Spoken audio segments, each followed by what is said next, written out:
Make tes pauses. Cherchez vous-même la solution avant de regarder la correction. Bonne vidéo. Oh yeah, faiseur de deux capis. Let's go! Préparez le bac, je me teste. Pour l'exercice 121, vrai ou faux, on nous dit, les affirmations suivantes sont-elles vraies ou fausses? Dans tous les cas, donnez une démonstration de la réponse choisie. En cas de réponse fausse, démontrez avec un contre-exemple, éventuellement sous forme d'une figure. Première question petit 1 nous dit, si P1, P2 et P3 sont trois plans distincts de l'espace, vérifiant que P1 inter P2 est différent de l'ensemble vide et que P2 inter P3 est différent de l'ensemble vide, alors on peut conclure que P1 et P3 vérifient que P1 inter P3 est différent de l'ensemble vide. Donc ici, on voit qu'on nous parle clairement des positions relatives entre deux plans. C'est pour cela qu'on a alors besoin de faire un rappel sur les positions relatives entre deux plans. Deux plans sont soit strictement parallèles, c'est-à-dire qu'ils n'ont aucun point en commun et donc leur intersection est vide, ou soit deux plans sont confondus, c'est-à-dire que tout point de l'un est un point de l'autre, ou soit ils sont séquents suivant une droite D. Et dans ces deux cas où ils sont confondus ou séquents suivant une droite D, leur intersection est non vide étant donné qu'ils ont des points en commun. Mais comme on nous parle de plans qui sont distincts, nos plans ne peuvent donc pas être confondus. On exclut donc cette possibilité, il ne nous reste plus que le cas de plans qui sont soit strictement parallèles ou soit séquents. On rappelle au passage qu'une implication si P alors Q est fausse si on a bel et bien P qui est vrai, mais par contre Q qui est quand même fausse. Ce qui veut donc dire que P a beau être vrai, pourtant nous n'avons pas Q de vrai. Bien évidemment, Q de fausse peut aussi se dire non Q de vrai. Donc ici, nous avons remarqué nos si alors. On a dit que pour montrer que le si alors est faux, il faut bien que ce qui vient avant le alors soit vrai et ce qui vient après le alors soit faux. Donc si on veut montrer que l'affirmation 1 est fausse, il faudrait être capable de trouver un cas où on a bel et bien P1 inter P3 qui est fausse, donc c'est-à-dire égal à l'ensemble vide, et on sait que dans ce cas, ça veut dire que nos deux plans sont strictement parallèles, étant donné que les plans sont distincts ici. Nous n'avons que deux possibilités, on le rappelle, mais pourtant on a bel et bien P1 inter P2 différent de l'ensemble vide et P2 inter P3 différent de l'ensemble vide.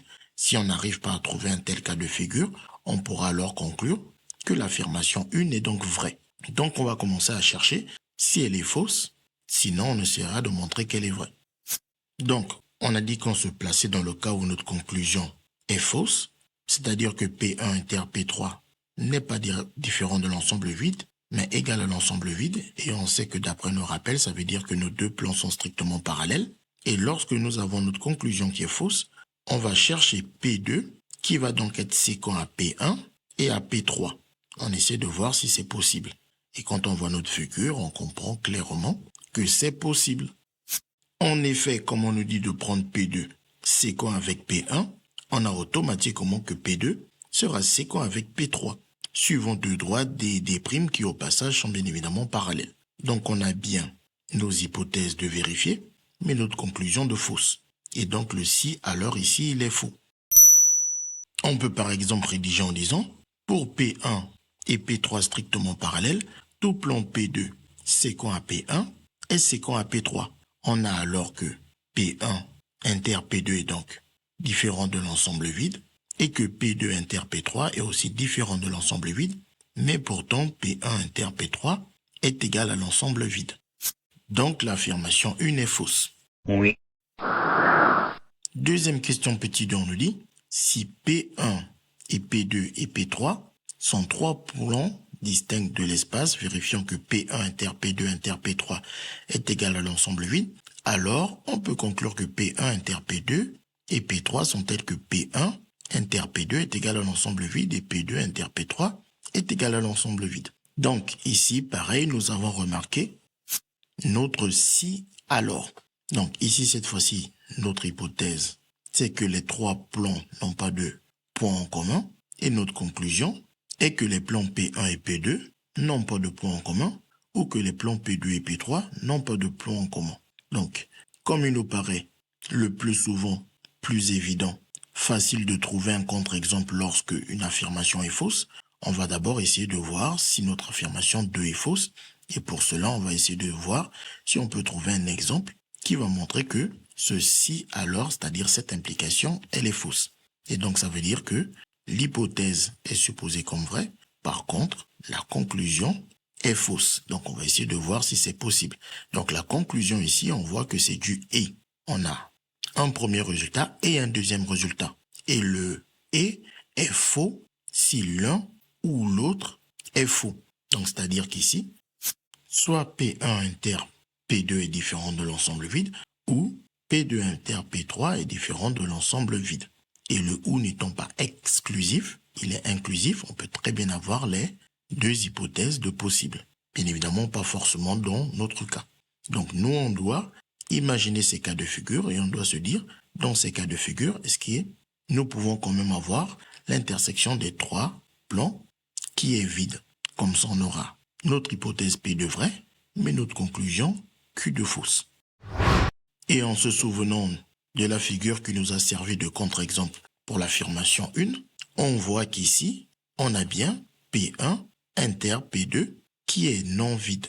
Mais pourtant, l'intersection des trois plans est vide étant donné que P1 et P3 n'ont aucun point en commun. Donc cette figure est largement suffisante pour conclure que l'affirmation 2 est fausse.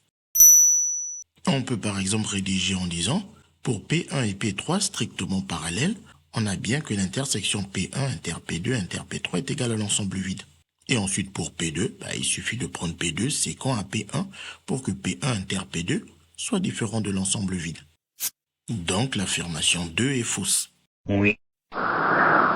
Troisième question petit 3 nous dit, si P1, P2 et P3 sont trois plans distincts de l'espace vérifiant que P1 inter P2 est différent de l'ensemble vide et que P1 inter P3 est égal à l'ensemble vide, alors on peut conclure que P2 et P3 vérifient que P2 inter P3 est différent de l'ensemble vide. Donc bien évidemment, on a encore remarqué notre si alors.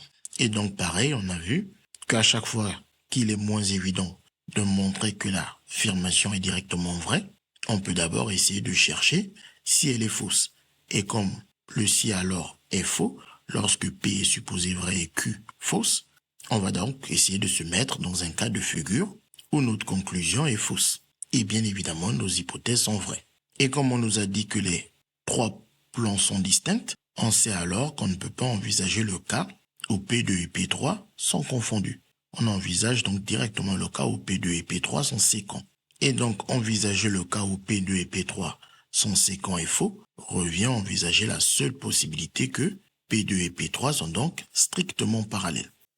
On commence alors par faire deux plans P2 et P3 strictement parallèles pour notre figure et on cherche à voir s'il est possible de trouver un plan P1 qui va être séquent avec P2 étant donné que le cas P1 et P2 confondus et exclus étant donné que nos plans sont distincts de telle sorte que ce plan P1 sera strictement parallèle à P3. Du fait que P1 doit être strictement parallèle à P3, sachant que P3 est lui-même strictement parallèle à P2, on n'a donc que deux possibilités pour P1 et P2, c'est que le plan P1 soit parallèle à P2 ou soit confondu avec P2. Le cas confondu n'étant pas possible, notre plan P1 serait donc strictement parallèle à P2. Et par conséquent, l'hypothèse P1 inter P2 non vide n'est pas envisageable dans ce cas de figure. En effet, ce que nous sommes en train de dire, c'est que si on envisage que cette hypothèse est vraie, P1 et P3 sont strictement parallèles, sachant que P3 est parallèle à P2, on n'a pas d'autre choix que d'avoir P1 et P2 strictement parallèles, car ils ne peuvent pas être confondus, et ce serait uniquement dans le seul cas où ils auraient pu être confondus qu'on aurait pu envisager que leur intersection est non vide. Mais comme ils sont strictement parallèles, dans ce cas, ces deux hypothèses sont donc mutuellement exclusives. Elles ne peuvent pas être vraies en même temps. Si on suppose la deuxième ici en vert, la première est tout simplement impossible. On peut aussi essayer de voir le cas où on suppose que l'hypothèse P1 inter P2 différent de l'ensemble vide est vrai. Donc si P1 rencontre P2, du fait que P2 et P3 sont parallèles, si P1 est séquent avec P2, on sait que P1 sera obligatoirement séquent avec P3, ce qui contredirait alors la deuxième hypothèse selon laquelle P1 inter P3 est égal à l'ensemble vide, c'est-à-dire que les deux plans sont strictement parallèles. En effet, nous serons dans ce cas de figure, très proche des contre-exemples des questions 1 et 2. On suppose donc que notre conclusion est fausse, et donc on suppose maintenant que l'hypothèse P1 inter P2 est vraie, donc ici c'est P1, et P1 et P2 sont séquents. Par conséquent, P1 et P3 seront forcément séquents, et donc cette hypothèse n'est pas envisageable. Donc, bilan des courses, si l'on suppose que la conclusion est fausse, alors les deux hypothèses ne peuvent pas être vraies en même temps. Forcément, l'une des deux est toujours fausse. Ça veut donc dire que si on suppose que Q est fausse, alors P ne peut pas être vrai. P est fausse. On reconnaît par là la contraposée de si P alors Q. La contraposée nous dit que lorsque Q est fausse, alors P est fausse, sera vrai en même temps que si P est vrai, alors Q est vrai. Donc comme on vient de montrer que notre contraposée est vraie, c'est-à-dire que si P2 inter P3 est égal à l'ensemble vide, alors nos hypothèses ne peuvent pas être vraies en même temps, c'est-à-dire que P est fausse, et donc par conséquent que notre contraposée est vraie, alors on peut donc dire que comme la contraposée de l'affirmation 3 est vraie, par conséquent, l'affirmation 3 est elle-même vraie. On peut par exemple rédiger en disant « on va raisonner par contraposition ». Donc on suppose que la conclusion est fausse. Donc si P2 inter P3 est égal à l'ensemble vide, alors on fait derrière de la disjonction de cas. Donc on cumule le raisonnement par contraposition avec le raisonnement par disjonction de cas. Donc le raisonnement par disjonction de cas nous invite à supposer que l'une des deux hypothèses est vraie et de tirer une conclusion.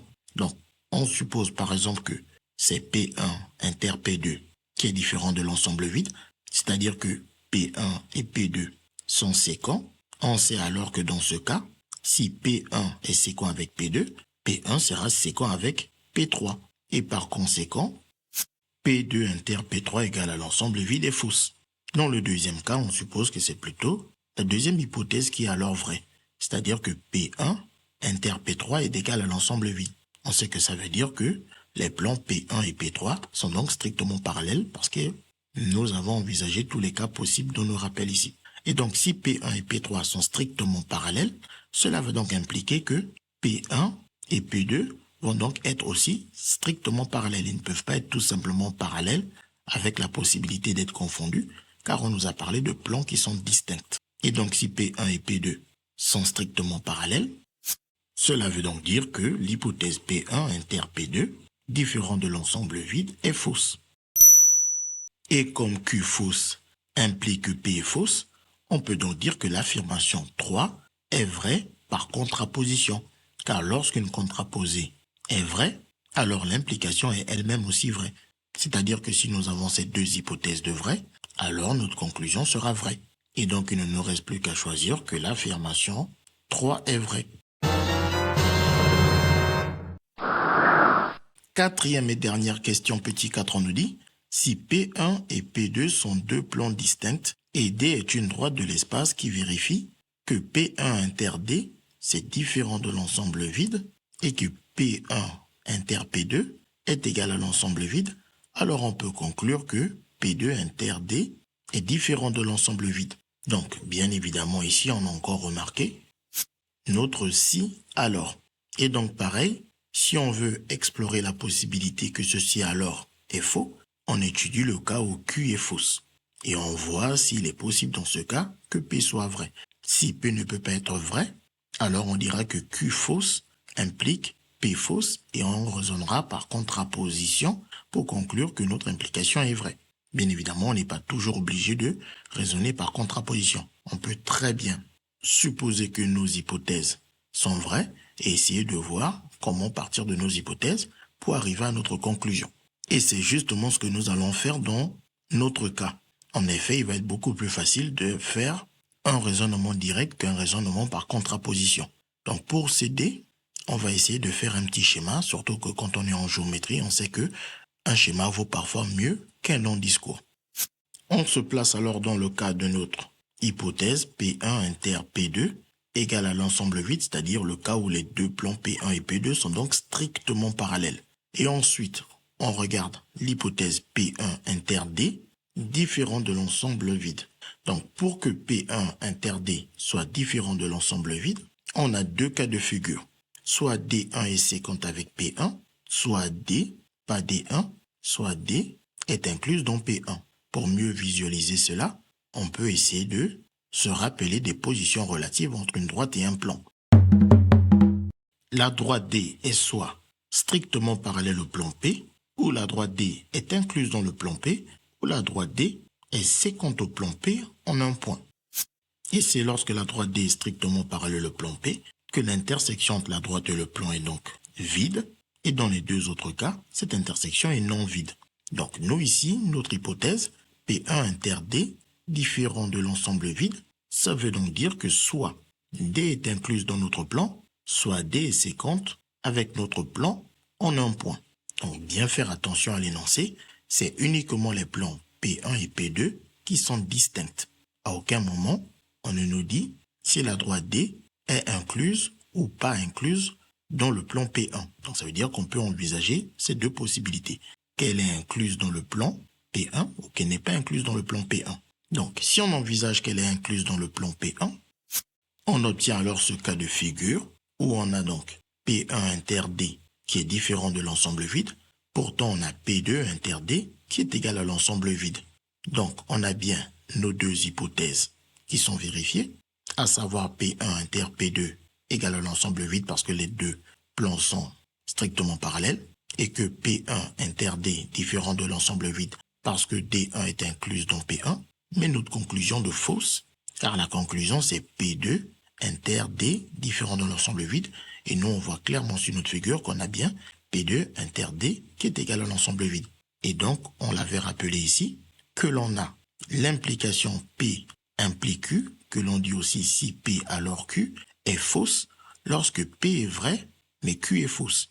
On a bien nos hypothèses de vrai, mais notre conclusion de fausse. Ce qui permet donc de dire que l'implication de l'affirmation 4, et par conséquent l'affirmation 4, est fausse. Il aurait fallu que l'on nous dise que D n'est pas incluse dans le plan P1. Et donc on aurait dit que si ce cas n'est pas possible, alors on est forcément dans le cas où D est séquente avec P1. Et si D est séquente avec P1, comme P1 et P2 sont strictement parallèles, alors D sera aussi séquente avec P2. Et par conséquent, cette fois-ci, la conclusion aurait été vraie. Et donc, l'affirmation 4 aurait été vraie. On peut par exemple proposer comme rédaction de dire que pour P1 et P2 strictement parallèles, et pour D incluse dans le plan P1, on a bien nos hypothèses de vérifier, à savoir que P1 inter D est différent de l'ensemble vide, et que P1 inter P2 est égal à l'ensemble vide, mais pourtant on a la conclusion de fausse, c'est-à-dire qu'on a P2 inter D qui est égal à l'ensemble vide. Bien évidemment, on parle ici du cas de D, qui est la droite en rouge, qui nous permet de montrer que cette implication elle est fausse. On n'a plus qu'à dire que donc l'affirmation 4 est fausse. Et on vient ici pour cocher la case F. J'espère que vous avez compris. Mais oui, c'est clair. CQFD, ce qu'il fallait découvrir. Les mathématiques, ce n'est pas juste la mémorisation de l'application de cours. Ça nous aide à comprendre le monde.